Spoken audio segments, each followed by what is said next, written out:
আসসালামু আলাইকুম। সবাইকে আবারও প্রীতি এবং শুভেচ্ছা জানাচ্ছি। আমাদের আজকের টপিকটা হচ্ছে জীবনানন্দ দাশের বিখ্যাত কবিতা সুচেতনা। সুচেতনা কবিতায় কবি সুচেতনা শব্দটির মাধ্যমে তার প্রার্থিত ও আরাধ্য এক চেতনাগত বিশ্বাস তুলে ধরেছেন। এখানে উপমার বহুমাত্রিক ব্যবহারে কবিতার এই অন্তর্গত বিশ্বাস শিল্পিত করে তুলেছেন। সুচেতনা শব্দটির উত্থাপনের মধ্য দিয়ে কবি মানুষের মাঝে শুভবোধের উদ্বোধন কামনা করেছেন। কবির চেতনায় সুচেতনা একটি দূরতম দ্বীপ রূপে উঠে এসেছে। সেখানে সবসময় নির্জনতা বিরাজ করে এবং তা পৃথিবীর যুদ্ধ ও রক্তে কখনো নিঃশেষিত হয়ে যায় না। কবির চেতনাগত এই বিশ্বাসই শেষাবধি হিংসার বিষবাষ্প থেকে সৃষ্ট পৃথিবীর গভীরতর অসুখ সারিয়ে তুলতে পারে। শুরুতে আমরা জীবনানন্দ দাশকে একটু জেনে নেব।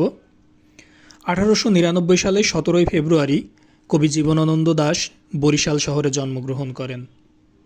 পিতা সত্যানন্দ দাশ ছিলেন বরিশাল ব্রজমোহন স্কুলের প্রধান শিক্ষক এবং মাতা কুসুম কুমারী দাশ ছিলেন সে সময়ের বিখ্যাত কবি।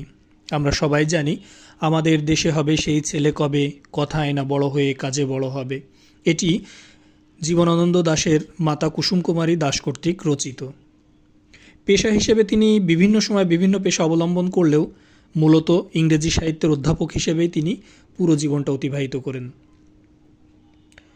মায়ের কাছ থেকে জীবনানন্দ দাশের কবিতা লেখার অনুপ্রেরণা লাভ। তিনি কবিতায় সূক্ষ্ম গভীর অনুভব, ব্যক্তি মানুষের নিঃসঙ্গতা, আধুনিক জীবনের বিচিত্র যন্ত্রণা ও হাহাকার এবং জীবন ও জগতের রহস্য ও মাহাত্ম্য সন্ধানে এক অপ্রতিম কবিভাষা সৃষ্টি করেন। উপমা, চিত্রকল্প, প্রতীক সৃজন, আলো আধারের ব্যবহার, রঙের ব্যবহার এবং অনুভবের বিচিত্র মাত্রার ব্যবহারে তার কবিতা লাভ করেছে অসাধারণত্ব। বিশেষ করে গ্রাম বাংলার নিসর্গ বিষয়ক কবিতা তাকে বাংলা সাহিত্যে বিশিষ্টতা দান করেছে। আর এই জন্যই কবি রবীন্দ্রনাথ ঠাকুর তাকে চিত্ররূপময় বলেছেন এবং বুদ্ধদেব বসু বলেছেন নির্জনতম কবি। কথা সাহিত্যিক এবং প্রাবন্ধিক হিসেবেও তিনি সমধিক পরিচিত। তার বিখ্যাত কাব্যগ্রন্থগুলো হল ঝরাপালক, ধূসর পাণ্ডুলিপি, বনলতা সেন, মহাপৃথিবী, বেলা অবেলা কালবেলা, রূপসী বাংলা।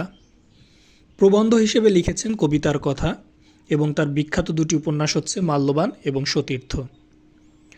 1954 সালের 22 অক্টোবর কলকাতায় ট্রাম দুর্ঘটনায় আকস্মিকভাবে কবি মৃত্যুবরণ করেন। আমরা যদি কবিতাটি ছন্দ বিশ্লেষণ করি তবে দেখতে পাবো কবিতাটি অক্ষরবৃত্তে ছন্দে রচিত। এর লয় ধীর গতির। উৎস হিসেবে বলা যায় 1942 সালে প্রকাশিত বনলতা সেন কাব্যগ্রন্থ থেকে এই কবিতাটি গ্রহণ করা হয়েছে। এই কবিতাটি কবির একটি বিখ্যাত কবিতা।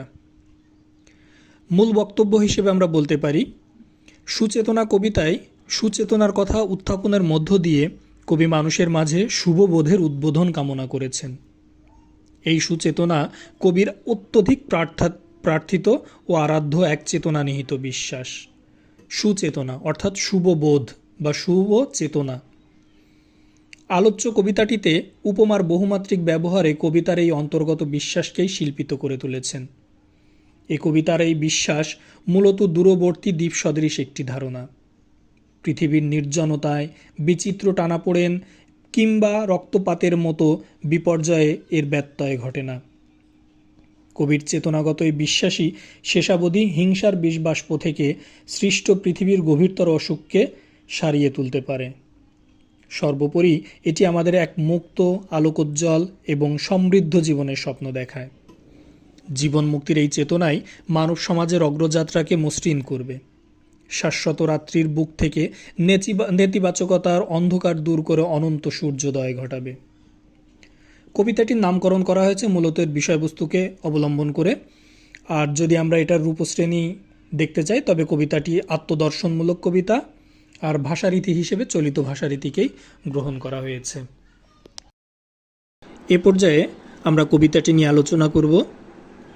সুচেতনা, তুমি এক দূরতর দ্বীপ, বিকেলের নক্ষত্রের কাছে, সেইখানে দারুচিনি বনানীর ফাঁকে নির্জনতা আছে। এখানে সুচেতনা প্রকৃতপক্ষে শুভ চেতনার ইঙ্গিতবাহী। সুচেতনা অর্থাৎ শুভ চেতনা। কবির দৃষ্টিতে সুচেতনা আসলে বিচ্ছিন্ন ও বিক্ষিপ্ত, কোনো এক দূরবর্তী দ্বীপ বা নক্ষত্রের মতো। এ চেতনার বিস্তার সর্বত্র হলেও এটি সম্পূর্ণরূপে সব জায়গায় উপস্থিত নয়, বরং দারুচিনি বনানীর ফাঁকে নির্জনতম কোনো একটা স্থান। এ পৃথিবীর রণরক্ত সফলতা সত্য, তবু শেষ সত্য নয়। এখানে কবি বোঝাতে চেয়েছেন পৃথিবীতে সভ্যতার অগ্রগতির সঙ্গে পাল্লা দিয়ে বেড়েছে হিংসা, বিদ্বেষ, রক্তপাত ও হানাহানি। আপাত দৃষ্টিতে এ সকল ধ্বংসাত্মক কর্মকাণ্ডের প্রসার আমাদের উৎকণ্ঠিত করলেও এটি শেষ কথা নয়, বরং প্রেম, ভালোবাসা এবং ঐক্যের বন্ধনই সভ্যতার অগ্রগতির মূল সুর।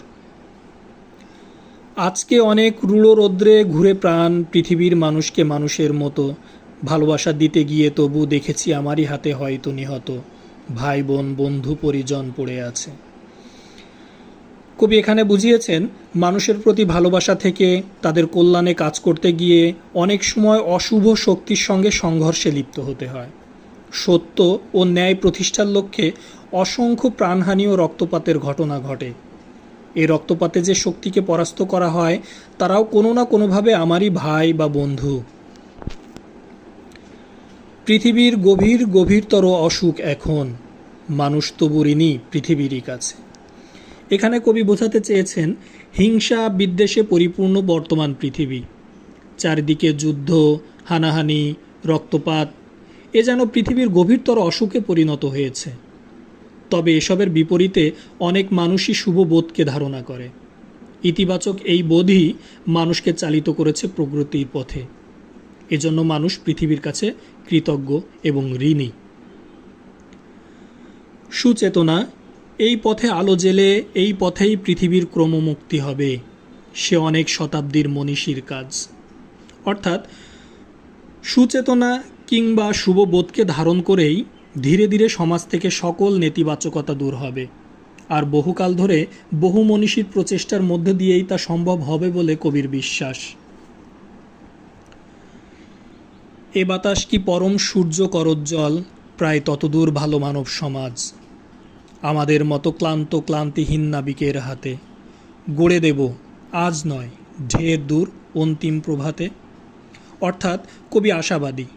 তিনি মানব সমাজ তথা ভালো মানব সমাজকে অনেক দূর পর্যন্ত দেখতে পাচ্ছেন, যত দূর পর্যন্ত সূর্য করজ্জ্বল বিস্তৃত থাকে। এবং কবির বিশ্বাস সুদূর ভবিষ্যতে নতুন প্রজন্মের হাত ধরেই আলোকোজ্জ্বল পৃথিবী গড়ে উঠবে। আর তাই কবিতাটিতে আজ না হলেও দূরবর্তী সেই সমৃদ্ধ পৃথিবী গড়ে তোলার প্রত্যয় ব্যক্ত করেছেন তিনি। মাটি পৃথিবীর টানে মানব জন্মের ঘরে কখন এসেছি, না এলেই ভালো হতো অনুভব করে। এসে যে গভীরতর লাভ হলো সেসব বুঝেছি, শিশির শরীর ছুঁয়ে সমুজ্জ্বল ভরে। অর্থাৎ পৃথিবীতে সংঘটিত অসংখ্য নেতিবাচক ঘটনা প্রত্যক্ষ করে কখনো কবির মনে হয় পৃথিবীতে জন্ম না নিলেই বরং ভালো হতো। কিন্তু পরক্ষণেই এই পৃথিবী স্নেহের দান এবং শুভবোধকে প্রত্যক্ষ করে তিনি আবার প্রাণিত হয়ে উঠেছেন। অর্থাৎ তিনি ইতিবাচক মনোভাবকে আবার ধারণ করেছেন। দেখেছি যা হলো হবে মানুষের, যা হবার নয়, শাশ্বত রাত্রির বুকে সকলে অনন্ত সূর্যোদয়। কবি যা হয়েছে, যা হবে কিংবা যা হওয়া উচিত ছিল তা সবই প্রত্যক্ষ করেছেন। কিন্তু তিনি জানেন বিরাজমান এই অন্ধকারের অন্তরালেই রয়েছে মুক্তির দিশা। এক্ষেত্রে সুচেতনা বা শুভবোধের বিকাশের মধ্য দিয়েই অন্ধকার দূর হবে। এরই সঙ্গে দেখা মিলবে আলোকোজ্জ্বল এক নতুন পৃথিবীর। আলোচ্য কবিতাটিতে আমরা খুবই প্রত্যাশিত এবং আশাবাদী একজন কবিকে আমরা লক্ষ্য করেছি, যে পৃথিবীতে তিনি সবসময় দ্বন্দ্ব, ধ্বংস, হাহাকার এসব দেখেছেন, সেখানেই তিনি আবার আশাবাদ ব্যক্ত করছেন এক সুন্দর পৃথিবীর, এক নির্জনতম পৃথিবীর, যাকে তিনি তুলনা করেছেন দারুচিনি বনানীর ফাঁকে কোনো এক নক্ষত্রের মতো কোনো এক নির্জনতম স্থানকে।